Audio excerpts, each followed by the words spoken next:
Until last week, I paid little attention to apartment 23.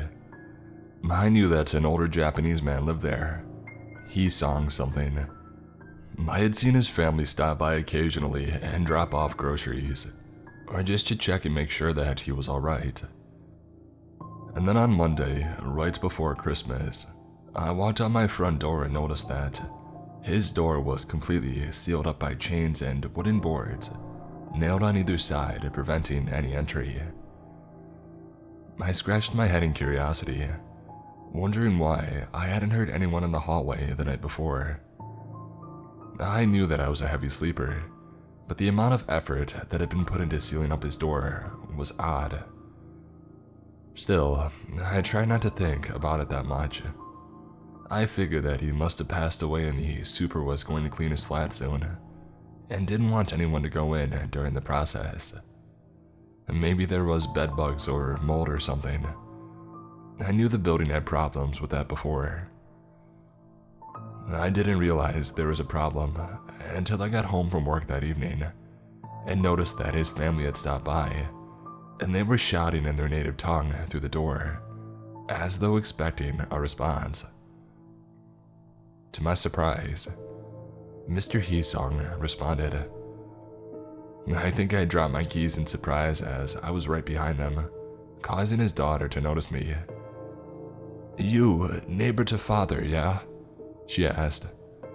I fumbled and picked up the keys and smiled awkwardly. I felt bad that this was the first time that I had cared to have a conversation with them. "Richard, is everything okay with your dad?" I asked, pointing toward the door. "He very sick. We come bring food," the son said, gesturing toward a casserole that they had made. "Oh, so then all of that is for quarantine," I guessed. "He is very, very sick. No one can go in," the daughter insisted. "How do you plan to give him the food then?" I asked. They showed me a tiny slot at the bottom of the door, which looked like it was meant for a pet, and then they placed the food down there, before calling to their father that they had done so. "Please, Mr. Richard, no matter what you hear, do not let him out," the daughter told me. I don't think I would be able to do that, even if I wanted to. I joked to her as I scratched my head in amazement. What exactly is he sick with? They didn't bother answering that one, which left me a little unsettled. Was I in danger of infection? I had never seen anyone take this much precaution, even with what's going on now. Was it a new strain? My curiosity won out, and after that, I decided to pay close attention to anything that happened across the hallway. It didn't take long for me to discover that whatever was going on was more dangerous than any virus, though. Again, I was coming home from work when I heard this sharp barking coming from inside his room. It sounded like a dog was fighting something and not winning. Instinctively, I felt compelled to ask him, "Is everything all right?" The barking stopped a moment later, and I heard the scrambling of feet. Yes, all is fine here. Did my family bring me any food today?" he asked. I looked around the floor but didn't see any dishes. "No, it doesn't look like it. Are you hungry? I was going to cook up some burgers anyway." "Starving," he said in a raspy voice. He sounded like he was in a lot of pain. "I'll make you one. Just give me a few." I went inside and started to cook the ground beef, trying not to be too worried about whatever he was going through. But when I came back out the door, I couldn't get a response for him to come get the food. "Well, all right.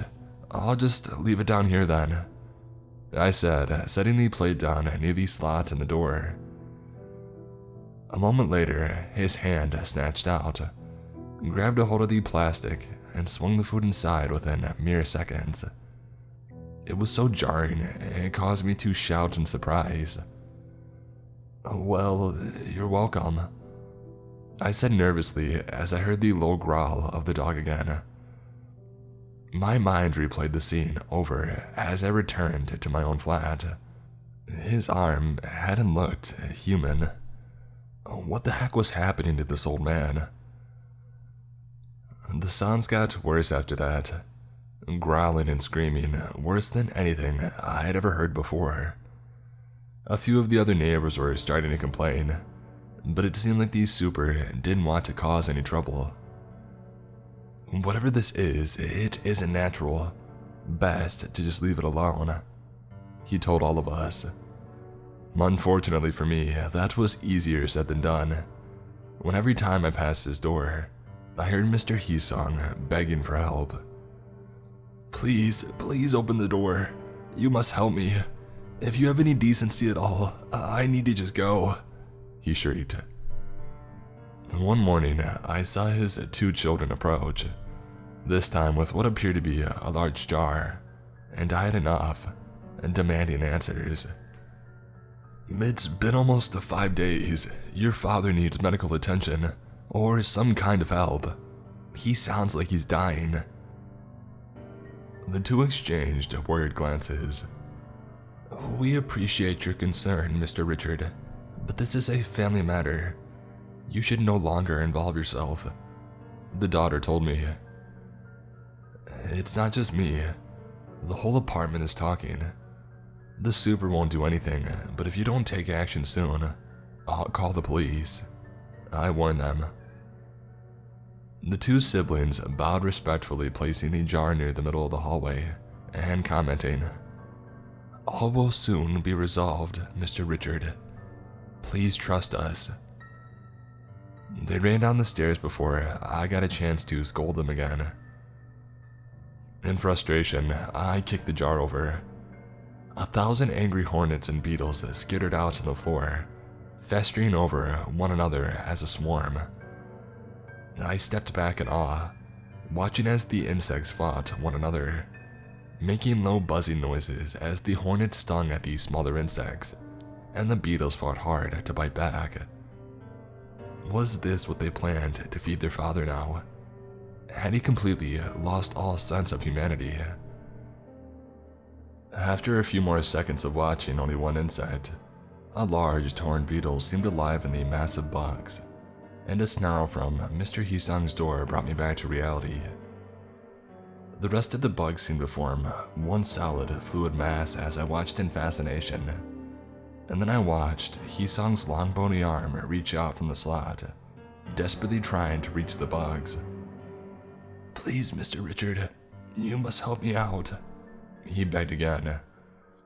I moved a few feet closer and used the tip of my boot to scoot the dish closer, giving him a chance to touch the fluid with his fingers. "It is no use. I can never be free of this curse," he said sourly as he rested his arm and feet. I leaned closer, trying to look through the slot in the door to get a glimpse at my neighbor. "Tell me what I can do to help," I offered. It wasn't right for his family to treat him this way, but I knew that if this bizarre ritual were to continue, more harm would likely come to everyone in the building. This needed to stop. "The insects, I must consume their fluid. It is the only way that I may hope for the spirit to pass." I didn't know whether to question him or not, but decided to just do as he asked and ran to get a spoon. I knelt down and scooped up bits of the insects, offering them to him as he ate. He frequently paused between bites and thanked me.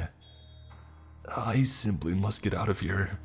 You don't know what it is like, experiencing this evil." I looked toward the door, feeling sorry for the old man. His family seemed intent on making him suffer based on some ancient belief. But no ritual would save him, I thought. He needs a doctor. Hold tight, I decided. My mind's made up about what I was going to do. I ran back to my apartment and looked through some of my tools. I don't have much that could help, but I figured even a small hand axe might do the job. Finally, I found an old one and ran back out to the door, instructing Mr. Heesong to stand away from the door. Immediately, I started to slam the blade against the wooden blocks, hitting it time and time again to break it apart. It took about 7 minutes, but I didn't stop until I could jar the door open. "Mr. Heesong, I'm coming inside," I told him as I used my brute force to push the rest of the way in.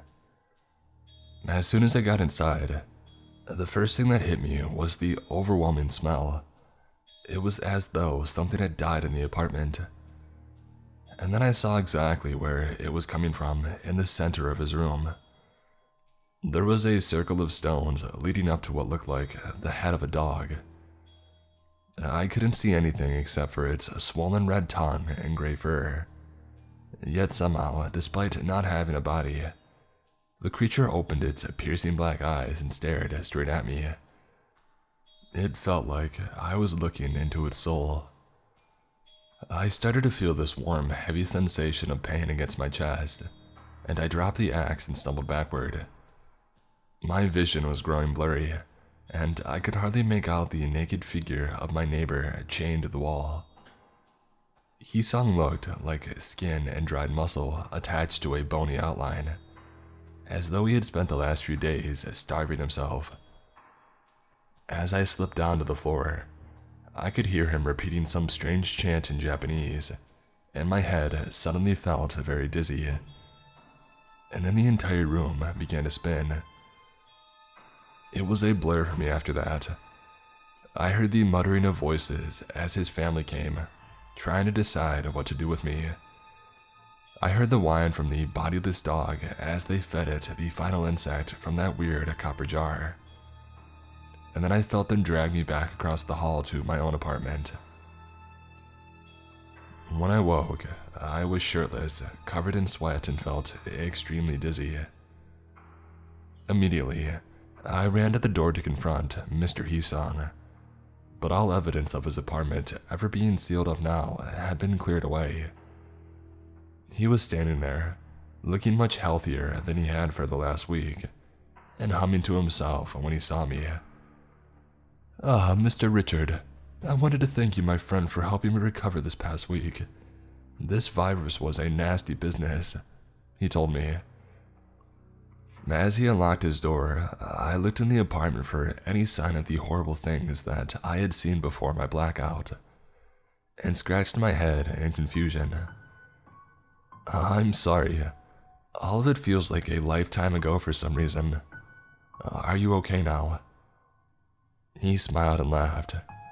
"Never better, never better." I couldn't help but be jealous of his sudden recovery, especially considering how terrible that I was feeling right now. In fact, by that evening, I felt bedridden and called into work. It's gotten worse since then, so much so that I feel I've been hallucinating. I have seen that bodiless dog stalking me from the corners of my apartment, its mouth open and snarling, ready to pounce. I fear if I fall asleep, it will devour me whole. The next morning, I saw the family of Mr. Heesong arrive, and they told me that they intend to stay there while he recovers. "It seems while helping Father, you may have picked up something, so we want to help you too," the daughter said, offering me a jar. "It's not filled with the bugs, is it?" I teased her. Her stoic expression didn't reassure me. As I went back into my flat, I couldn't help but feel that they were watching me. Call me crazy, but I think they did something to me. I think they had passed on whatever curse their father had to me. I've been feeling so sleepy. That floating dog head is getting closer every night, and the food that I have here just doesn't seem filling anymore. Everything is dry and bitter. I keep staring at that jar, and hear the faint buzzing of hornets, and then the bark of a dog. Is it coming from my own mouth? You should contact your family to care for you, the way that we did for Father. Family should be together in times like this. Mr. Heesong's son encouraged me. That sounded like a good idea, but I'm so scared though. I have this deep, unsettling feeling that this will only make things worse. In my dreams, I feel the dog chewing at my body, nipping at my sore and swollen flesh, and then I wake up with bite marks all over. If my family does come, I think I will have only one request. They need to seal up my door too. Or else, I think this is just going to happen again.